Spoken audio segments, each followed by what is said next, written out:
ఎన్నికలను ప్రతిష్టాత్మకంగా తీసుకున్న కాంగ్రెస్ పార్టీకి అసంతృప్త నేతలతో తలనొప్పులు తప్పడం లేదు. టికెట్ ఆశించి భంగపడ్డ నేతలను బుజ్జగించిన పార్టీ ప్రచారంలో, సీఎం పర్యటనలో ప్రాధాన్యం లేకపోవడంతో మళ్లీ అలకలు మొదలయ్యాయి. పార్లమెంట్ ఇన్ఛార్జ్లకు పరిగట్టుకొని చెప్పినా సీన్ మారలేదు. ఇంతకీ ఎవరు అసంతృప్తి నేతలు? ఎక్కడిది ఈ పరిస్థితి? Let's watch.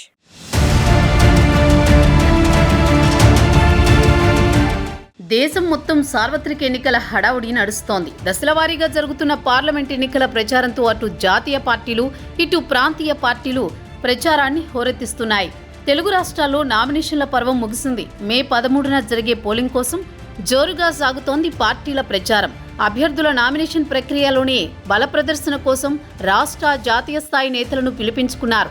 ఇక ప్రచారంలో టాప్ గేర్ వేసేందుకు సిద్ధమవుతున్నారు.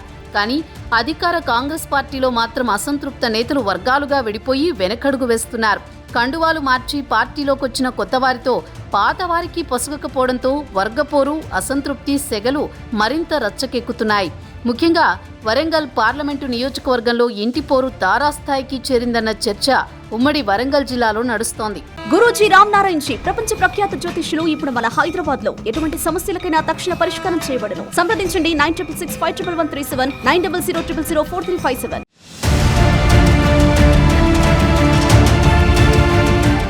పోరాటాల పురిటిగడ్డ ఓరుగల్లు వైపు ఈసారి తెలంగాణ సమాజమంతా చూస్తోంది. దేశ రాజకీయాల్లోని వరంగల్ ఎంపీ సీటు గురించి చర్చ జరిగేలా చేశారు కడియం శ్రీహరి, ఆయన కూతురు కావ్య.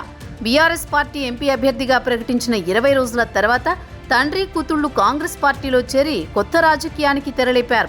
కొత్తగా వచ్చిన నేత టికెట్ ఎగరేసుకుపోవడంతో వరంగల్ ఎస్సీ రిజర్వ్డ్ సీటు ఆశించిన దళిత నేతలు భంగపడ్డారు. వారిని తొలుత అధిష్టానం పిలిచి బుజ్జగించినా తర్వాత అభ్యర్థి కానీ, అటు పార్టీ ఇన్ఛార్జీలు కానీ పెద్దగా పట్టించుకోవడం లేదు. ప్రచార కార్యక్రమాల్లో, సమావేశాల్లో సముచిత స్థానం కల్పించడం లేదని తీవ్ర అసంతృప్తికి లోనవుతున్నారు టికెట్ ఆశించి భంగపడ్డ నేతలు. గత ఎన్నికల్లో పోటీ చేసిన దొమ్మాటి సాంబయ్య, రాగమల్ల పరమేశ్వర్, జన్ను పరంజ్యోతి, సింగపురం ఇందిర చెప్పుకుంటూ పోతే ముఖ్య నేతలంతా ప్రస్తుతం అసంతృప్తితోనే ఉన్నారు.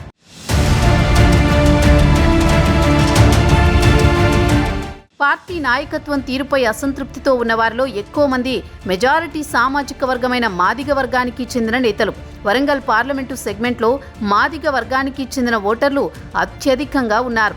కాంగ్రెస్ పార్టీ పెద్దపల్లి, నాగర్ కర్నూలు స్థానాలను మాల సామాజిక వర్గానికి కేటాయించడంతో వరంగల్ పార్లమెంటు సీటైన మాదిగ సామాజిక వర్గానికి ఇస్తారని ఆశపడ్డారు. కానీ అధిష్టానం తీరుతో మెజారిటీ ఓటర్లు, పార్టీ సీనియర్ నేతలు కాంగ్రెస్ పార్టీపై అసంతృప్తిలో ఉన్నారని జిల్లాలో చర్చ నడుస్తోంది.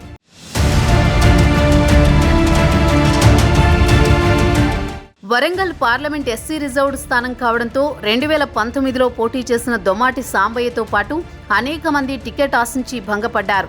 టికెట్ రాక అసంతృప్తితో ఉన్న నేతల్లో మొన్నటి మడికొండ సభ తర్వాత రగిలిపోతున్నారట. కడియం శ్రీహరి రాకని ఇప్పటికే వరంగల్ కాంగ్రెస్ నేతలు తీవ్రంగా వ్యతిరేకిస్తున్నారు. ఇలాంటి తరుణంలో సీఎం అయినా అసంతృప్త నేతలను బుజ్జగించేలా ప్రసంగిస్తారని ఆశించారు. కానీ రేవంత్ రెడ్డి స్వయంగా తానే కడియం శ్రీహరిని ఆహ్వానించానని, పార్టీ పెద్దల్ని తానే పంపించానని చెప్పడంతో మరింత అసంతృప్తితో రగిలిపోతున్నారు పార్టీ ఆశావహులు. అంతేకాకుండా విద్యావంతుడు, అనుభవశాలి అని కడియం శ్రీహరిని ఆకాశానికి ఎత్తేయడంతో కాంగ్రెస్ పార్టీలో ఇన్నాళ్లు కష్టపడి పనిచేసిన సీనియర్ నేతలు తమ కష్టాన్ని పార్టీ గుర్తించడం లేదని ఆవేదనతో రగిలిపోతున్నారు.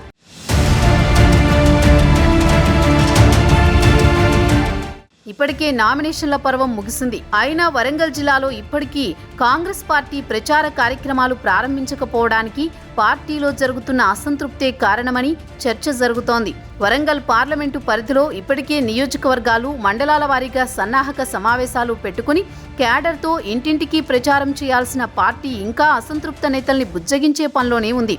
ఈ ప్రతికూల పరిస్థితుల్ని కడియం శ్రీహరి ఎలా అధిగమిస్తారు? మెజారిటీ మాదిగ ఓటర్లు నేతలను ఎలా ప్రసన్నం చేసుకుని ముందుకెళ్తారన్న చర్చ జరుగుతోంది.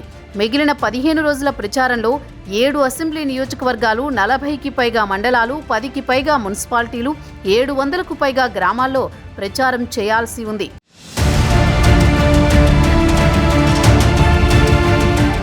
పార్టీలో కొత్తవారికే ప్రాధాన్యమిస్తున్నారని ఇన్నాళ్లు కష్టపడ్డ పాత నేతల్ని పక్కన పెట్టారన్న అసంతృప్తి పెరుగుతుండటంతో ఇటు అభ్యర్థి, అటు కడియం శ్రీహరి, పార్టీ ఇన్ఛార్జీలు తలలు పట్టుకుంటున్నారు. జిల్లా మంత్రి కొండా సురేఖ, మరోవైపు జిల్లా ఇన్ఛార్జి మంత్రి పొంగులేటి శ్రీనివాసరెడ్డి, ప్రభుత్వ సలహాదారు వేం నరేందర్ రెడ్డి జిల్లా నేతలను సమన్వయం చేసే ప్రయత్నం చేసినా పెద్దగా ఫలితం కనిపించడం లేదని కాంగ్రెస్ శ్రేణులు చర్చించుకుంటున్నాయి.